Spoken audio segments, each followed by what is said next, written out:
তোমরা আলীর পায়ের মধ্যে তীরখানা রেখে দাও। আমি নবী যখন বলবো তোমাদেরকে, আমি নবী যখন তোমাদেরকে হুকুম দিব, আমি নবী যখন তোমাদেরকে ইজাজত দিব, তোমরা আলীর পা থেকে তীরখানা বার করে নেবেন। আল্লাহর নবী, বিশ্ব নবী, হাবিবুল্লাহ নবী তিনি যখন বললেন, তিনার মহব্বতের সাহাবীরা বললেন, ইয়া রাসূলুল্লাহ, ইয়া হাবিবাল্লাহ নবী গো, আপনি যখন হুকুম দিবেন, আপনি যখন বলবেন, আলীর পা থেকে আমরা তীরখানা বার করে নেব। আলী রাদিয়াল্লাহু তাআলা আনহু তিনি যেন এবার মসজিদে নববীর মধ্যে ওযু বানিয়ে নামাজের জন্য যখন রত হয়ে গেছেন, নামাজ পড়ার জন্য যখন মসজিদে নববীর মধ্যে উপস্থিত হলেন, নিয়ত করার পরে মহান রব্বুল আলামিনের দরবারে দুই হাত তুলে বললেন, আল্লাহু আকবার বলে নিয়ত বেঁধে দিলেন।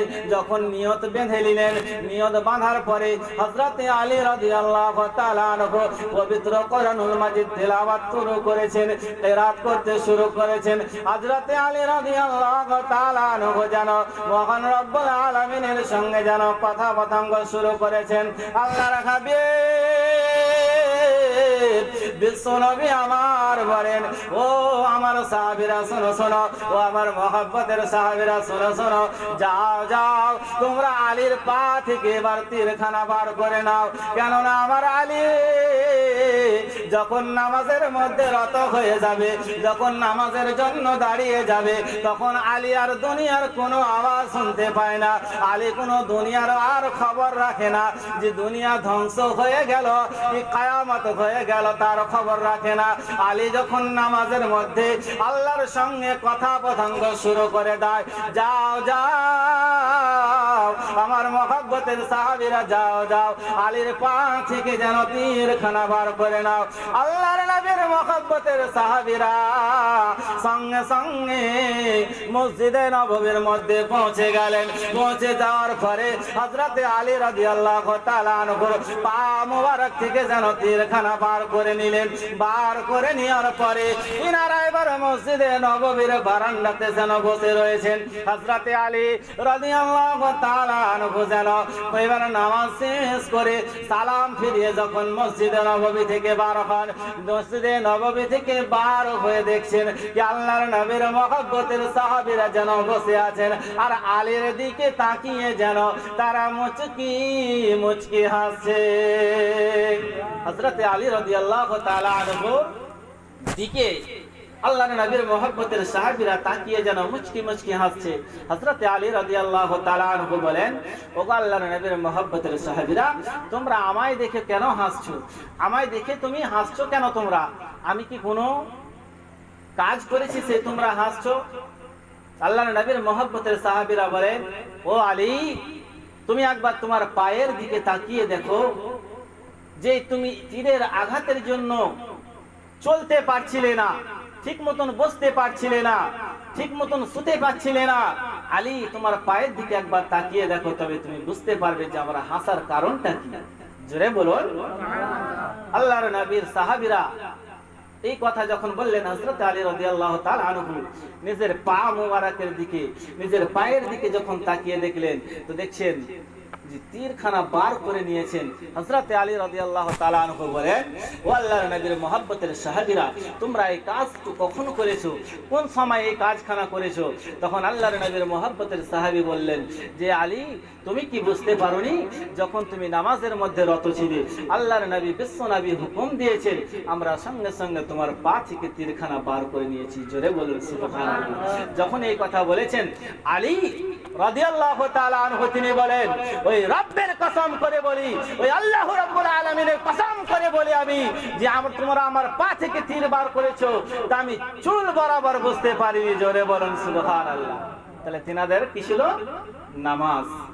তার মহব্বতে ছিল, নবীর মহব্বতে আল্লাহকে রাজি করার জন্য তিনাদের হয়েছে নামাজ কায়েম করেছে।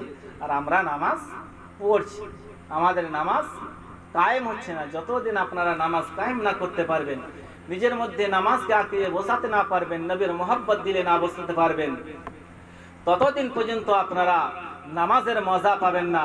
ব্রাদার ইসলাম, আল্লাহর নবী, বিশ্ব নবী, হাবিবুল্লাহ নবী যখন ইসলাম তাইফের শহরে যখন ইসলাম প্রচার করেন, সেই সময় তাইফবাসীরা আমার নবী মুস্তাফাকে আঘাত করে, তাইফের কাফেররা আমার নবী মুস্তাফাকে পাথর ছুঁড়ে মেরে তিনার শরীরখানাকে রক্তাক্ত করে দিয়েছিল। আমার নবীর শরীরখানা বেদার হয়ে গেছিল। মহান রব্বুল আলামিন বলেন যে আমার হাবিব আজকে বড় কষ্ট পাচ্ছে, আজকে আমার হাবিবের বড় মনটা খারাপ। আল্লাহর নবী বলেন, এ জিবরিল যাও যাও, আমার নবী মুস্তাফা যেন মেখানের ঘরে আরাম করছে, যাও যাও আমার নবী মুস্তাফাকে আমার কাছে এনে দাও। আমার হাবিবুল্লাহ নবীকে তুমি আমার কাছে এনে দাও। আল্লাহর নবীকে তুমি আমার হাবিবকে তুমি আমার কাছে এনে দাও। জিবরিল আমিনকে আল্লাহ রাব্বুল আলামিন হুকুম দিলেন যে আমার নবী মুস্তাফার বড় মন খারাপ আছে, আমার নবী মুস্তাফা বড় কষ্ট পেয়েছে। দুনিয়ার কোন মানুষ আমার হাবিবের কষ্ট আজকে দূর করতে পারবে না। যাও যাও জিবরিল, তুমি আমার হাবিবকে আমার কাছে এনে দাও। আল্লাহর নবীকে, বিশ্ব নবীকে হযরতে জিবরিল আমিন বহুত লম্বা চড়া ঘটনা বেরাদার, আমি লম্বা চড়া করতে চাই না, যেহেতু আমার বন্ধু বসে আছেন, উনি বক্তব্য রাখবেন। আমি আপনাদের কাছে মাত্র আর 10 মিনিট সময় চেয়ে আমার বক্তব্য বেশি করে দিচ্ছি। বেরাদারিন ইসলাম, আল্লাহর নবী বিশ্ব নবী হযরতে জিবরিল আমিন বললেন, ইয়া রাসূলুল্লাহ, ইয়া হাবিবাল্লাহ নবী গো, আপনাকে আল্লাহ রাব্বুল আলামিন আপনার বন্ধু আপনাকে ডাক দিয়েছে। আল্লাহর নবী বিশ্ব নবী জনাবে মুহাম্মদুর রাসূলুল্লাহ সাল্লাল্লাহু তাআলা আলাইহি ওয়াসাল্লাম কে যেন আল্লাহ রাব্বুল আলামিনের কাছে নিয়ে গেলেন। আল্লাহ রাব্বুল আলামিন কি আমার নবী মুস্তাফা দেখে যেন তেনার দুঃখ নিবারণ হয়ে গেল, তিনার যেন যারা যন্ত্রণা দূর হয়ে গেল। আল্লাহ রাব্বুল আলামিনের সঙ্গে আমার নবী মুস্তাফা সামনাসামনি বসে গল্প করে, কোন কিতাবের মধ্যে রওয়ায়াত করে, কোন রাবী বর্ণনা করে যে 25 বছরের মতান্তরে লম্বা 27 বছরের নিয়াদ নিয়ে আল্লাহ রাব্বুল আলামিন তিনার হাবিবকে বসিয়ে গল্প করেছেন। জোরে বলুন। আর কিতাব বর্ণনা করে যে যখন আল্লাহর নবীকে নিয়ে যায়, যে ঘরের মধ্যে ছিলেন সেই ঘরের যে দরজার কড়া থাকে না, সেই কড়াটা লড়ে গেছিল, তো এই কড়াটা লড়া বন্ধ হয়নি। আল্লাহ রাব্বুল আলামিন নবী আবার ফিরে এসেছিলেন, যে উযু করে আমার নবী মুস্তাফা গেছিলেন, উযুর পানি গড়তেই আসিল, আল্লাহর নবী ফিরে এসেছেন। আর কিতাব বর্ণনা করেন যে 25 বছরের মতান্তরে 27 বছরের লম্বা মেয়াদ নিয়ে আমার নবী মুস্তাফাকে আল্লাহ রাব্বুল আলামিন বসিয়ে গল্প করেছেন। একবার জোরে বলুন না। বেরাদারিন ইসলাম, আল্লাহর নবী বিশ্ব নবী যখন দুনিয়ার বুকে চলে আসেন, আল্লাহ রাব্বুল আলামিনের আরশের পায়া জড়ে ধরে কান্না করে আর বলেন, ওগো রাব্বুল আলামিন, পরওয়ারদিগারে আলম মাওলা, পৃথিবীর বুকে তো আমি চলে যাব, আপনাকে দেখেছি আমার জীবনের দুঃখ নিবারণ হয়েছে, আপনাকে দেখেছি আমার জীবনের সমস্ত জ্বালা যন্ত্রণা নিবারণ হয়েছে। ওগো রাব্বুল আলামিন, আমার যত জীবনে দুঃখ কষ্ট ছিল সমস্ত নিবারণ হয়েছে, কিন্তু রব্বুল আলামিন এবার দুনিয়ার বুকে ফিরে যাব গো রব্বুল আলামিন, কিন্তু দুনিয়ার বুকে আমার গুনাহগার উম্মত উম্মতি রয়েছে, আমার গুনাহগার উম্মতের নসিবে কি জুটবে না আপনাকে দেখা। দেখুন বেরাদার, যে নবী মুস্তাফা আল্লাহ রাব্বুল আলামিনের সঙ্গে দিদার করছেন আর আমাদের কথা বলছেন, আমাদের কত ভালোবাসেন, তাহলে আমাদেরকে আমার নবীকে কত ভালোবাসতে হবে আপনারা নিজেই বুঝেন যে আমার নবীকে কত ভালোবাসতে হবে।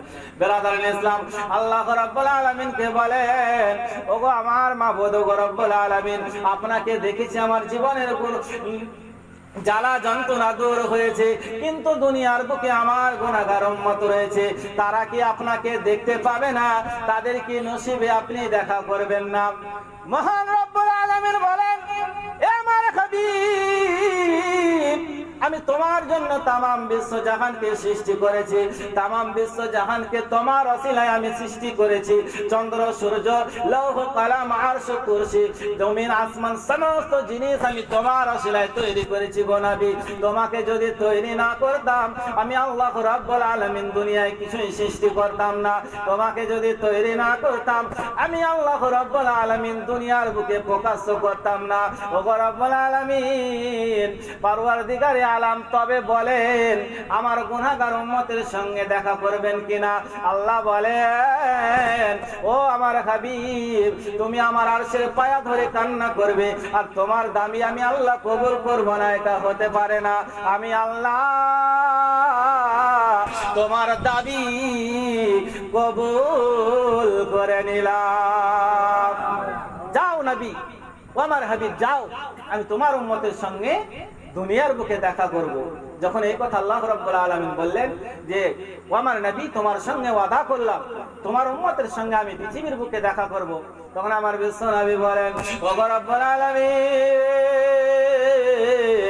ও রব্বুল আলামিন, আপনি বলে দেন দুনিয়ার বুকে আমার গুনাহগার উম্মতের সঙ্গে আপনি কিভাবে দেখা করবেন, কোন পর্যায়ে দেখা করবেন?